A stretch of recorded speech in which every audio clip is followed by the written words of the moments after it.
So this is the Ryanair project Hangar 7, right on the very end of the airfield here. So North runway is literally that way. So all the planes are taking off on this side. We're getting ready here now for cladding rails, getting all that area ready. Tight program, there's been a few little changes, tweaks. So yeah, pushing hard for December. Dublin Airport, like every airport, operates in conjunction with the wind. So that has a big impact in what you can do with a crane. And then the second thing is called an obstacle limitation surface. It's not like a normal site where he can just set up and shoot out his arm. He's got a restrictor there on how high he can go because he can't penetrate the OLS, so we have to keep an eye on it. So we modelled up the entire site in 3D. We got weather data for a year to understand the wind direction.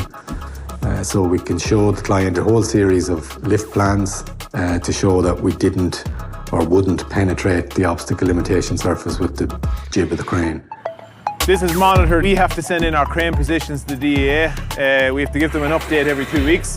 So roughly in a 2-week cycle, we might have about 20 crane positions. And by doing that in 3D, that allows us to determine firstly if it's possible, and then secondly, show to the client that it is possible.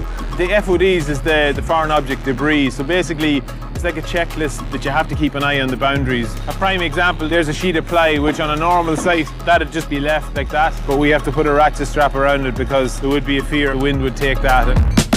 One innovation that we applied to that site is soil stabilisation. The benefit of soil stabilisation is it allows you to strengthen the soil that's there. Therefore, you don't have to take it off site and you don't have to import a whole load of stone to fill up the ground in its place. You excavate the footprint of the site and then they reinstate it in 300mm layers and add lime and cement to it. We're coming to the end of our foundations. We're about 95% complete foundations, but he's actually digging out now stabilised ground. So that's a 20-ton machine there. And I'm not going to say he's struggling, but he's not exactly cozy digging that either. So it just goes to show you the strength that's in the ground there.